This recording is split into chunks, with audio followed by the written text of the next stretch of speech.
বনু বিবির কথা বলতে গেলে আগে তার বাবার কথা বলতে হয়।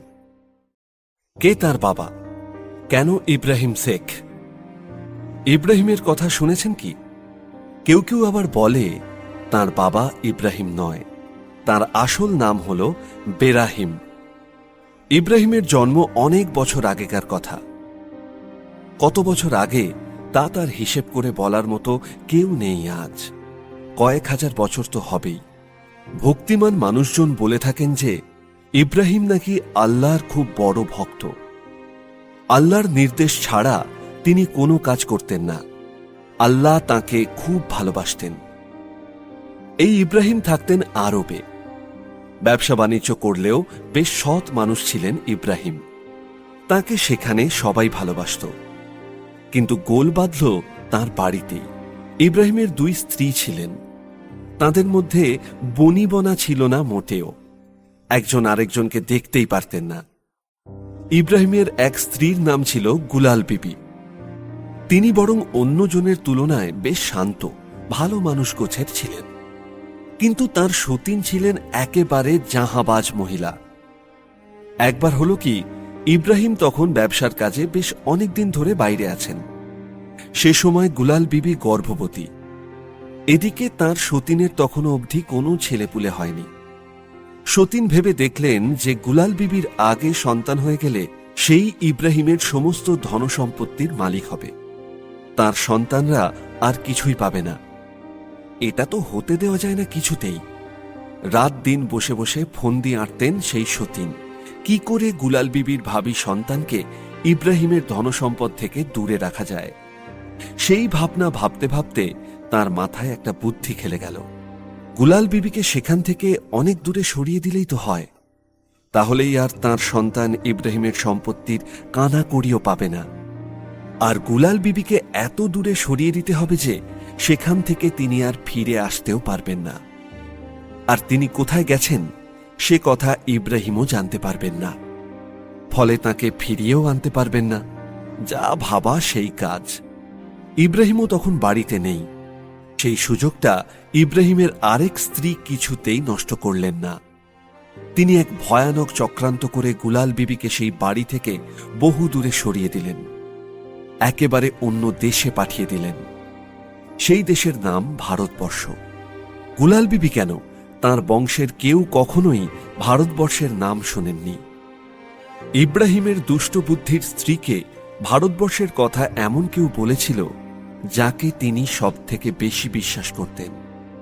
কিন্তু এত দেশ থাকতে ইব্রাহিমের গর্ভবতী স্ত্রীকে হঠাৎ ভারতবর্ষে পাঠানো হলো কেন? তার কারণ গুলাল বিবির সেই কুচক্রী সতীন শুনেছিলেন যে ভারতে এত বন জঙ্গল আছে যে সেখান থেকে প্রাণে বেঁচে ফিরে আসা যাবে না। বনের প্রাণীদের পেটে গিয়ে ভবলীলা সাঙ্গ হবে। গুলাল বিবি আর তার সন্তানের পক্ষে বেঁচে থাকা অসম্ভব হয়ে দাঁড়াবে। আর যদিও বা বেঁচে থাকেন, তারা কিছুতেই আর নিজের দেশে ফিরে আসতে পারবেন না। ব্যাস, ইব্রাহিমের সমস্ত সম্পত্তি এবার সেই কুচক্রী সতীনের হাতেই চলে আসবে। এইসব ভেবে চিন্তে গুলাল বিবির সতীন তাকে কোথায় পাঠিয়ে দিয়েছিলেন জানেন? ভারতবর্ষের সুন্দরবনের জঙ্গলে। সেখানেই গুলাল বিবির দুটি সন্তান হয়। একটি ছিল মেয়ে আর একটি ছেলে।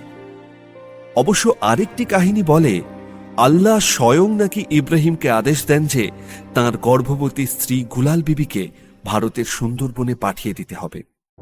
সেখানেই তার প্রসব হবে। কেউ কেউ আবার বলেন যে গর্ভাবস্থায় গুলাল বিবি নিজেই আরব দেশ ছেড়ে ভারতবর্ষের সুন্দরবনে চলে আসেন। তিনি জানান যে এখানেই তার প্রসব হবে আর সন্তানকে নিয়ে তিনি এই সুন্দরবনেই থাকবেন। গুলাল বিবির সুন্দরবনে চলে আসার কারণ যাই হোক না কেন, তার প্রসব কিন্তু সুন্দরবনেই হল। একটি মেয়ে আর একটি ছেলে হল গুলাল বিবির। মেয়েটি হলেন বনু বিবি কিংবা বিবি মা, আর ছেলের নাম হল সাহ জঙ্গলি। সুন্দরবনের প্রাচীন লোককথা অনুসারে আল্লাহ এই সুন্দরবনের জঙ্গল আর সেখানে বাস করা সমস্ত মানুষকে রক্ষা করতে চেয়েছিলেন বলেই বনু বিবির জন্ম হয়েছিল এই সুন্দরবনে। কিন্তু গুলাল বিবির মেয়ে হলে বনু বিবিও তো মুসলমান হবেন। অথচ অবাক কাণ্ড হল, বনবিবি বা বিবি মা কিন্তু লাল পাড় শাড়ি কিংবা টকটকে লাল রঙের শাড়ি পরে ঘুরে বেড়ান। হিন্দু ধর্মে শক্তির রং আর শক্তির প্রতীক হল এই লাল রং। মুসলমানদের মধ্যে লালের অতটা চলন নেই। তাহলে বিবি মা লাল শাড়ি পছন্দ করেন কেন? আবার এখানেই শেষ নয়, বিবি মায়ের হাতে একটা অস্ত্র ধরা থাকে। কি থাকে জানেন? না, তার সঙ্গেও মুসলমান ধর্মের কোনো সম্পর্ক নেই। বিবি মায়ের হাতে ধরা অস্ত্র হল একটা ত্রিশূল। তার চুলও কিন্তু জোব্বা বা কাপড়ের আড়ালে লুকোনো থাকে না। সেই চুল একেবারে মাটি অবধি লুটিয়ে পড়েছে। এক ঢাল ঘন কালো মেঘের মতো নেমে এসে সে চুল চতুর্দিকে ছড়িয়ে পড়েছে। অনেকটা হিন্দু দেবী কালিকার মতোই বটে। এক ভয়ানক হিংস্র বাঘ হল এই বনবিবির বাহন। বনবিবি আর তার ভাই সা জঙ্গলি মিলে জঙ্গলকে রক্ষা করে থাকেন। লোকে বলে আজও সেই বাঘের পিঠে ত্রিশূল হাতে খোলা চুলের এক তেজস্বিনী দেবীকে সুন্দরবনের জলা আর জঙ্গলে ঘুরে বেড়াতে দেখা যায়। তিনিই বনবিবি। তবে বনবিবি অথবা বিবি মা হয়ে ওঠার আগে কিন্তু বনবিবি ছিলেন বনদেবী। প্রাচীন গবেষণা, পুরাণ ও লোককথা অনুসারে বনবিবি হলেন বনদুর্গার রূপ। দুর্গা আবার নাকি দুরকম হন। ঘরের দুর্গা আর বনের দুর্গার মধ্যে কি তফাৎ? এমন প্রশ্ন মনে জাগাটাই স্বাভাবিক। হ্যাঁ, এটা ঠিকই যে দুর্গার আসলে অনেক রূপ। না, দশমহাবিদ্যার কথা বলছি না। সেই 10টি রূপও তো ভদ্র সাধক সমাজের জন্য। কিন্তু প্রান্তিক মানুষজন, অন্তজ শ্রেণীর পিছিয়ে পড়া মানুষজন মা দুর্গার সেই রূপের ব্যাখ্যা জানেন না। তারা তন্ত্র বা মন্ত্র জানেন না, কিন্তু তারা দুর্গা জানেন।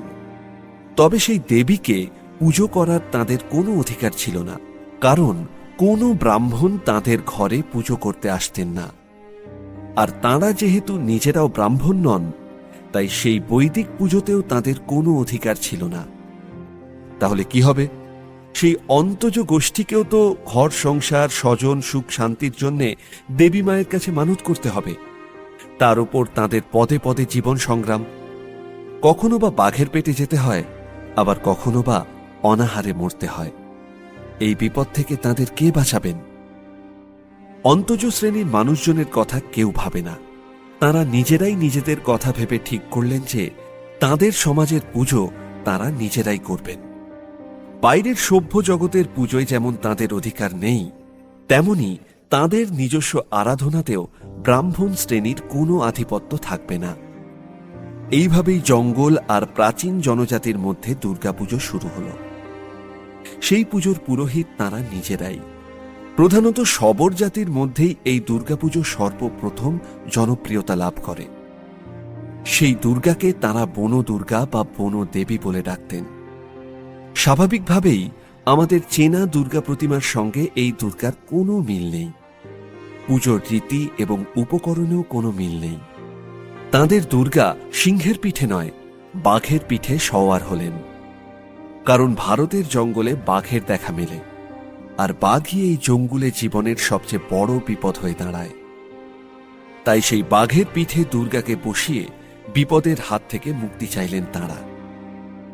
হিন্দুদের এই বনদেবী কালক্রমে মুসলমানদের বনবিবি হয়ে দাঁড়ালেন। কিন্তু না, পুজো দুটো নয়, বরং হিন্দু আর মুসলমান মিলে একটি পুজো করে থাকেন। কখনো দেবী মায়ের পুজো, কখনো বা বিবি মায়ের পুজো। সেই পুজোর রীতি আর রেওয়াজ একই, শুধু নামেই তফাৎ। প্রান্তিক গোষ্ঠীর হিন্দু আর মুসলমানের জীবন সংগ্রামে তো কোনো তফাৎ নেই। প্রাণ বাঁচানোর লড়াইটাই সেখানে শেষ কথা। আর এই লড়াইয়ের দেবতারও তাই নিজস্ব কোনো ধর্ম নেই। তবে প্রান্তিক মানুষের লড়াইয়ের ঈশ্বর হয়ে সুন্দরবনে তো বনবিবি এলেন, কিন্তু সেখানে ব্রাহ্মণ্য ধর্মের প্রতিনিধি দক্ষিণ রায় তো আগে থেকেই বসে আছেন। এবার তাঁর সঙ্গে দক্ষিণ রায়ের পরিচয় কি করে হবে? কেমন হবে সেই পরিচয়? সেই পরিচয়ের কথাই লেখা আছে রায় মঙ্গল কাব্যে। হ্যাঁ, সেই কাব্যের কথা তো আমাদের শুনতেই হবে।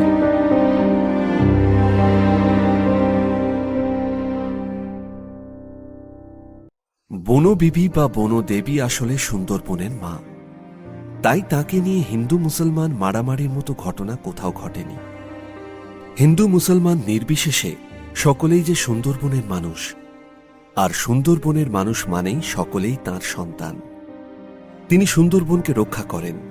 সেখানে প্রাণের মায়া ধর্মের চেয়েও বেশি।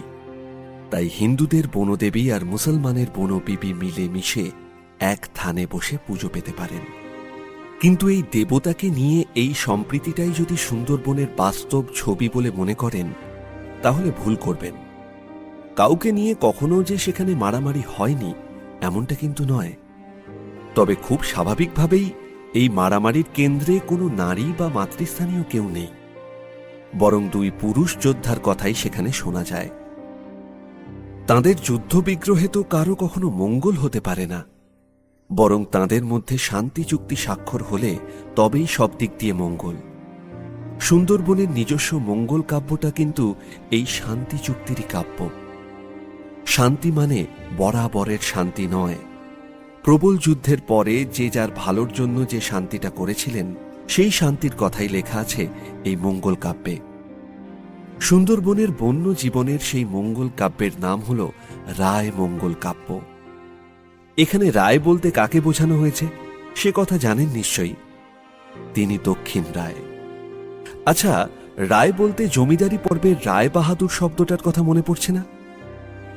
সে সময় জমিদার বা ভূস্বামী কিংবা প্রভাবশালী লোকজনকে রায় খেতাব দেওয়ার চল ছিল। তাই রায় বললেই স্থানীয় ভূস্বামী ধরনের কাউকে বোঝায়। আর এই কথাটা যদি ভেবে থাকেন তাহলে খুব একটা ভুল ভাবেননি। কেন বলুন তো? সুন্দরবনের দক্ষিণ রায়ের আসল পরিচয় নিয়ে যতই ধন্দ থাক না কেন, লোকের মুখে মুখে তার একটি পরিচয়ের কথা সর্বত্র ছড়িয়ে পড়েছে। প্রাচীন আমলের এক বিখ্যাত জমিদার ছিলেন দক্ষিণ রায়। মানে মানুষজন সেরকমই ভাবে আর কি। কেউ আবার বলে শুধু জমিদার নন, দক্ষিণ রায় ছিলেন মস্ত বড় যোদ্ধা। আসলে এই মধ্যযুগ কিংবা আরো প্রাচীন সময়ে এই কাব্যগুলো লেখার একটা প্রচ্ছন্ন উদ্দেশ্য ছিল। সে সময়কার মঙ্গল কাব্যগুলো একদিকে যেমন সমসাময়িক সময়, সমাজ আর ধর্মবিশ্বাসের ধারক, সেই সঙ্গে তাদের আরও একটি কাজ ছিল। প্রভূত প্রতিপত্তিশালী রাজা মহারাজা বা ভূস্বামীদের গৌরব গাথা লেখা হতো এখানে। কারণ যে কবিরা এই কাব্য রচনার দায়িত্বে থাকতেন তারা সকলেই প্রায় কোনো না কোনো রাজসভার সভাকবি। অবশ্য শুধুই যে সভাকবিরা কাব্য রচনা করেছেন এমনটাও নয়, অনেক স্বভাব কবিরাও সে কাজ করেছেন, তবে সেসব পরবর্তী পর্যায়ের রচনা। মানে একজন সে কাজটা করে যাওয়ার পরে মুখে মুখে সেই রচনা যদি বিখ্যাত হয়ে যায়, তাহলে পরবর্তী সময়ে অন্য কোনো কলম হয়তো সেই রচনাকে আরো অনেক দূর এগিয়ে নিয়ে গেল। এমনটাও হয়ে থাকে। রায়মঙ্গল কাব্যের ক্ষেত্রেও তেমনটা হয়েছে। তবে সেখানেও ছবিটা কিন্তু সেই একই। প্রথম কবি তাঁর সমসাময়িক কোনো শক্তিমান রাজার গৌরব কথা নিয়ে মঙ্গল কাব্য লিখলেন। তার পরের কবি আবার তাঁর সময়ের কোনো রাজাকে কেন্দ্র করে সেই মঙ্গল কাব্যের পরের অংশটা লিখলেন। এমনভাবেই দেখা যায় সেই কাব্যের যতগুলো সংযোজন হয়েছে, প্রতিটা সংযোজনেই এক একজন নিত্য নতুন শাসকের স্তুতি করা হয়েছে। অবশ্য সেই শাসকদের নাম সরাসরি প্রকাশ্যে আনা হয়নি। সেই কাব্যের যিনি প্রধান চরিত্র, তাঁর নামের আড়ালে প্রচ্ছন্নভাবে সেই শাসককেই তুলে ধরা হয়েছে। এই যেমন রায়মঙ্গল কাব্যের কথাই ধরুন না। এই কাব্য প্রথম লিখতে শুরু করেছিলেন মাধবাচার্য, কিন্তু তাঁর কোনো কাব্যগ্রন্থ পাওয়াই যায়নি। ঠিক কোন রাজপুরুষকে উদ্দেশ্য করে রায়মঙ্গল কাব্য লিখতে শুরু করেছিলেন তিনি, সে কথা জানা যায় না। তবে মাধবাচার্যের রায়মঙ্গল যে সুন্দরবনের দেবতা দক্ষিণ রায়ের ওপর আধারিত প্রথম কাব্য, সে কথা আর নতুন করে বলার অপেক্ষা রাখে না। ১৬ শতকেরও বহু আগে মাধবাচার্য রায়মঙ্গল লিখেছিলেন। তাহলে সুন্দরবনের বাসিন্দাদের মধ্যে দক্ষিণ রায়ের পুজো ঠিক কবে থেকে চলে আসছে সে হিসেব পাওয়া মুশকিল। মাধবাচার্যের রায়মঙ্গল হল দক্ষিণ রায় নামে এক ব্যাঘ্র দেবতার উপর আধারিত মঙ্গল কাব্য। বাঘেদের দেবতা বা রাজা তিনি। জঙ্গলের সমস্ত বাঘই তার আদেশে ওঠা বসা করে। হ্যাঁ, এমন এক নায়ক কোনো জাহাবাজ শাসক হতেই পারেন। প্রবল শক্তিশালী কোনো শাসককে বাঘের সঙ্গে তুলনা করা হয় তার কে না জানেন। তা সে যাই হোক, লোকমুখে প্রচলিত কাহিনী অনুসারে জানা যায় দক্ষিণ রায় হলেন যশোরের রাজা মুকুট রায়ের সেনাপতি। তার প্রবল প্রতাপ। তিনি দক্ষিণের 18টি ভাটি বা 18টি অঞ্চল জয় করে সেখানে নিজের শাসন কায়েম করেন। কিন্তু এই প্রবল প্রতাপ আর জয় করা অঞ্চল নিয়ে বেশি দিন সুখে থাকতে পারলেন না দক্ষিণ রায়। সেখানে আরও 2 দুর্ধর্ষ শক্তিশালী যোদ্ধা ছিলেন। তারা হলেন গাজী খাঁ আর কালু গাজী। এক হিন্দু ব্রাহ্মণের আধিপত্য কেনই বা তারা মেনে নেবেন?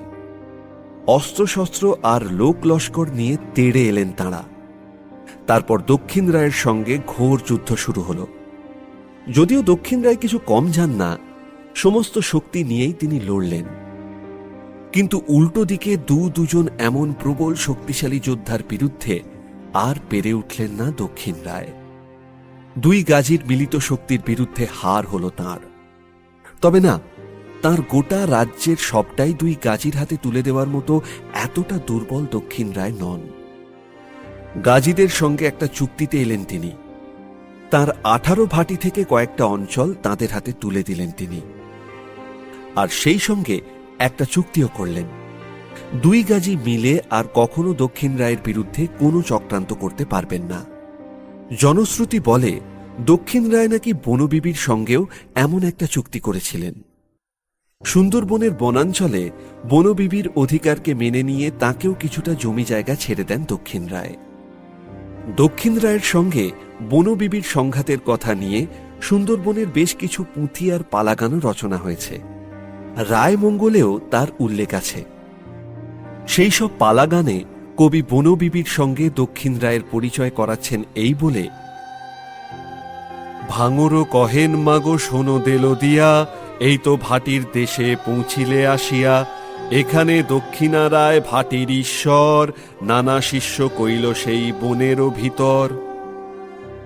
জনশ্রুতি বলে 2 গাজীর সঙ্গে দক্ষিণ রায়ের যে বিরাট যুদ্ধ হয়েছে, বনবিবির সঙ্গে অবশ্য তাঁর তেমন কোনো বিরোধ ঘটেনি, বরং 2 জনেরই শান্তিপূর্ণ সহাবস্থানের কথা শোনা যায়। সেই কারণেই হয়তো বনবিবির থানে দক্ষিণ রায়ের উপস্থিতিও চোখে পড়ে। শাহ জঙ্গলি আর বনবিবির পাশে দাঁড়িয়ে সেই একই মন্দিরে দক্ষিণ রায়ও পুজো পেয়ে থাকেন। রায়মঙ্গলের কথা বলতে গিয়ে কৃষ্ণরাম দাসের কথাও বলতে হয়।